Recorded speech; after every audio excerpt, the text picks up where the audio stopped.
లోపలికి వెళ్తారు. ఇక ఇక్కడ ఆ ఊళ్ళో నారుటోలో ఉన్న టైల్ బీస్ట్ అబ్జర్ప్షన్ కి చాలా ట్రై చేస్తుంది.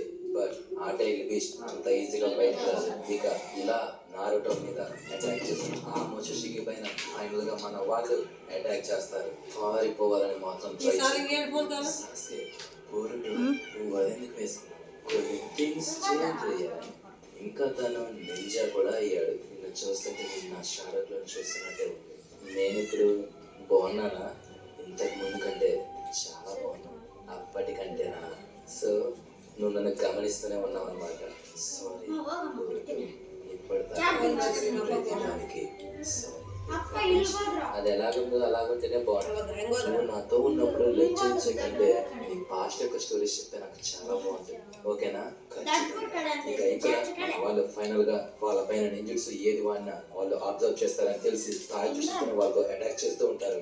ఇక ఇలా చాలాసేపు ఫైట్ చేసిన తర్వాత మోషికి పవర్ చాలా తగ్గడంతో కిన్షికి వాళ్ళ యాన్సెస్టర్స్ చేసినట్టుగానే దాన్ని ఒక ఫ్రూట్ గా మార్చి తినమని దాని గురించి ఏమి ఆలోచించదని చెప్పగా మోషికి ఎవడు ఆలోచిస్తాడు, నేను చేయాలనుకుంది కూడా అదే అని చెప్పి దాన్ని ఒక ఫ్రూట్ గా మార్చి తినేస్తాడు. ఇక దానితో తనకి ఎనారమస్ పవర్ పెరిగిపోతుంది. ఇక ఇది చూసిన నారుటో ఇంకా సాస్కే వాళ్ళ పవర్ తోటి ఆ మోషికి తోటి ఫైట్ స్టార్ట్ చేస్తారు. ఇక ఈ ఫైట్ లో నారుటో ఇంకా సాస్కే వాళ్ళ టార్గెట్స్ ఉపయోగిస్తూ తనని చాలా ఇబ్బంది పెడతారు. ఇక ఇలా వాళ్ళు ఫైట్ చేస్తూ నారుటో తన టైల్ బీస్ట్ మోడ్ ఉపయోగించగా సాస్కే తన సుసాను ఉపయోగించి దాంతో ఫైట్ చేస్తాడు. ఇక ఈ ఫైట్ లో తను క్రియేట్ చేసిన ఒక ఫైర్ బర్డ్ సాస్కే పై అటాక్ చేసినప్పుడు తన బాడీ సగం కాలటంతో నారుటో కోపంతో ఆ పక్షిని 2 ముక్కలుగా చేస్తాడు. ఇక సాస్కే ఫైనల్ గా హీరోగా వీరందరూ కలిసి దానిపై అటాక్ చేస్తారు. ఇక సాస్కే తన సుసాను నారుటో టైల్ బీస్ట్ మోడ్ చుట్టూ ఒక షీల్డ్ గా ఉంచి దాన్ని 2 ముక్కలుగా చేస్తారు. ఇక ఇలా చాలా సేపు ఫైట్ తర్వాత